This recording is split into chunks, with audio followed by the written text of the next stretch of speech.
Let's get right into it. Number 10. The guy who drank his own blood to stay alive. Imagine being stranded in the middle of nowhere.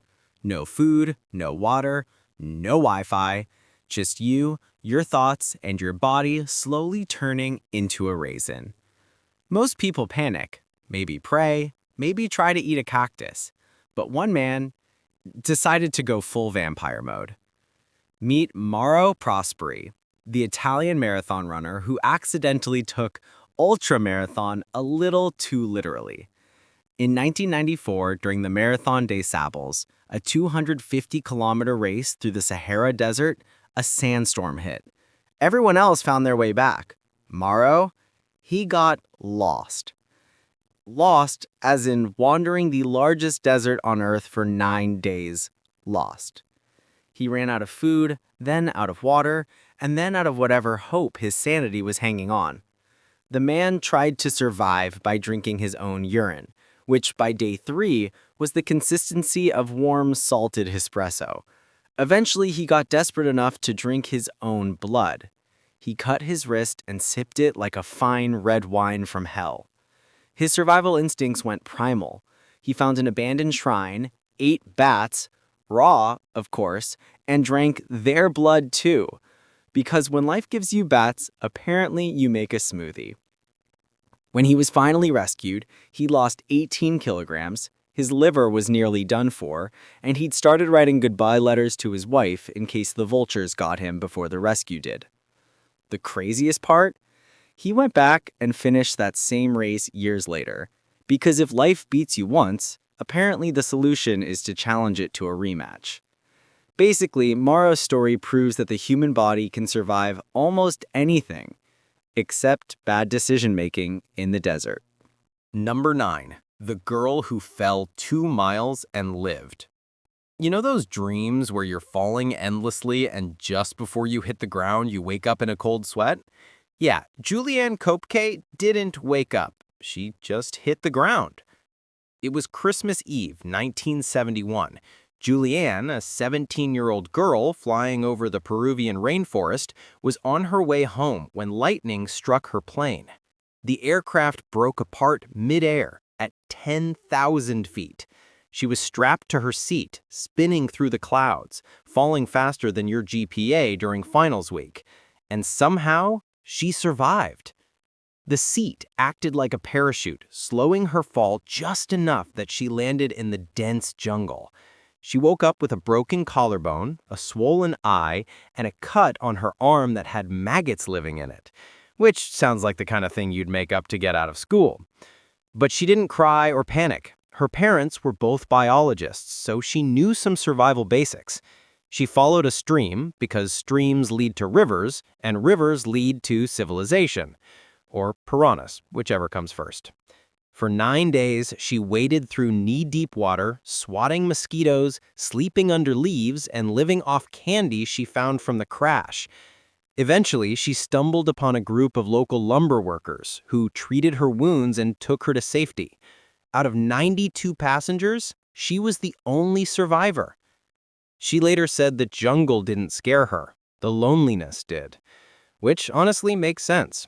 A rainforest full of jaguars and snakes is one thing, but being the only human left from a plane crash, that's the kind of silence that could make your thoughts start talking back.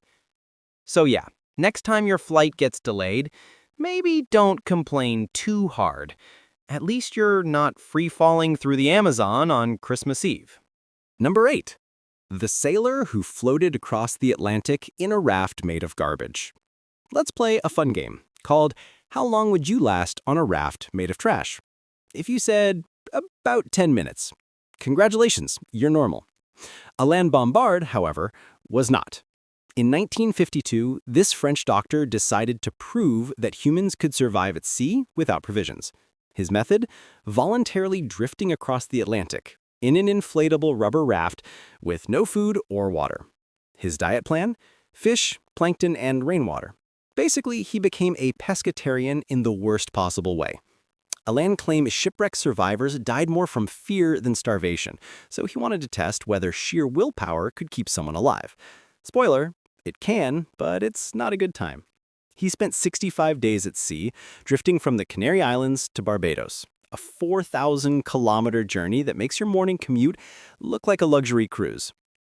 He learned how to squeeze water out of fish organs, drank diluted seawater because apparently hydration is optional, and once hallucinated that he was being served a 5-course meal by Poseidon himself. His body shriveled up, his gums bled, and his mental state started dissolving faster than his raft glue. But he made it. When he reached Barbados, he was 25 kilograms lighter and mentally hanging by a string of seaweed, but he had proved that survival was possible through sheer grit and a questionable diet. Scientists later debated whether his experiment was science or madness. But hey, sometimes science is madness. Basically, Alain Bombard was the original Just Vibes survivalist. Everyone else brought supplies. He brought hubris and a dream. Number 7. The mountain man who cut off his own arm. Ah, yes, the story that every survival instructor tells when they want you to feel bad about skipping leg day. Aaron Ralston, the name you probably remember from the movie 127 Hours. He was hiking alone in Utah's Blue John Canyon when an 800-pound boulder decided to say hello directly onto his arm. Pinned. Alone. No cell service. Just a dull pocket knife, a dwindling water supply, and a guy realizing he didn't tell anyone where he was going. For 5 days, he tried everything, chipping the rock, rationing water, even drinking his own urine. There's a theme here. Finally, he realized the only way out was to amputate his arm. So he did, by himself, with a cheap multi-tool. He first broke his radius and ulna against the rock, just snapped them, then used the dull blade to cut through skin, tissue, and muscle. The only mercy, his nerves had already died, so the pain was, let's say, manageable. He then rappelled down a 65-foot wall with one arm and hiked several miles until he ran into a family who helped him get rescued. The wild part? He went back to climbing, because when you've lost an arm to a rock, the only thing left to lose is your fear of gravity. It's one of those stories that makes you think, maybe I shouldn't complain about a paper cut, or maybe I should at least tell someone before I go find myself in a canyon. Either way, Ralston proved that human survival isn't just physical, it's stubbornness turned up to 11. Number 6. The miners who ate each other. Almost. If you've ever complained about your job, just remember, at least you're not working 700 meters underground while the world forgets you exist. In 2010, 33 Chilean miners became the world's most famous group chat when the mine they were working in collapsed, sealing them inside a pitch-black cavern. Temperatures soared, food ran out, and every day felt like the world's worst camping trip. For the first 17 days, nobody even knew if they were alive. Their emergency supplies were meant to last 2 days, but these guys managed to stretch it like a broke college student turning 1 pack of ramen into a week's meal plan. They rationed 1 spoonful of tuna per person per day, and when that ran out, they started discussing other options. Yes, they seriously considered cannibalism. They even made a plan. If one of them died, the rest would eat him. Because when you're trapped in the dark with no food, suddenly your best friend starts looking like a 5-course meal. Luckily, rescue teams eventually found them alive by drilling a tiny borehole that became their literal lifeline. They sent down food, water, medicine, and letters from families. When they were finally pulled out 69 days later, yes, 69, the whole world cheered. Their survival wasn't just physical, it was mental. They organized shifts, told jokes, sang songs, and tried to keep the vibe as normal as possible because insanity travels fast in the dark. So next time your office air conditioner breaks, remember at least you can still see the sun and don't have to schedule turns to hallucinate about hamburgers. Number 5. The soccer team that crashed in the Andes. The year was 1972. A plane carrying a Uruguayan rugby team crashed in the Andes Mountains. It was freezing, altitude sickness kicked in, and everything around them was either snow, rock, or the frozen corpses of their friends. They had no food, no heat, no rescue. For 10 days they waited, then 20. The radio finally brought the news the search was called off. No one was coming. And that's when survival got ugly. They realized that the only source of food around was the bodies of those who hadn't made it. At first they refused, but starvation changes your definition of gross. One of them later said, "When you're so hungry, even your own mind starts saying, you have to do this." So they did. They cut strips of frozen human flesh, dried it in the sun, and ate it, describing it as cold, flavorless leather. Some refused until they nearly died, others accepted early. But every one of them was forced to face the psychological horror of eating someone they'd once laughed with. After more than 2 months, 2 of the survivors, Nando Parado and Roberto Canessa, hiked 10 days across the mountains to find help. When they finally reached civilization, rescuers were sent to save the rest. Out of 45 people, only 16 survived. It's one of those stories that makes you question the limits of morality. How far would you go to stay alive? Because in that frozen hell, right and wrong stopped existing, and alive was the only thing that mattered. Number 4. The woman who fell into a volcano. Sometimes you fall in love. Sometimes you fall into lava. In 1991, Mount Unzen in Japan erupted, and 2 volcanologists, Maurice and Katja Kraft, were there to film it. But this isn't their story. This is about Dr. Ingrid Visser, a researcher who years later had her own brush with volcanic death. While studying geothermal vents in New Zealand, she slipped through a thin crust of earth and fell into a boiling volcanic mud pit. You know how people say don't fall into hot water? Yeah, this was that, but nature decided to crank it to 100 degrees C. She was submerged up to her chest, her skin burning instantly. Her team somehow managed to pull her out using ropes and sheer panic, and she survived, with third-degree burns covering 70% of her body. Doctors said it was a miracle. She said it was terrifying but oddly peaceful, which is either profound or the most traumatized sentence ever spoken. The incident became a study in survival shock, that state where your brain basically goes, "We're not dying today, we're just not thinking about it." Pain receptors shut down, adrenaline floods your system, and your mind detaches from the horror in front of you. It's the same mechanism that makes people walk on broken legs after a car crash. Your brain becomes the world's most intense life coach.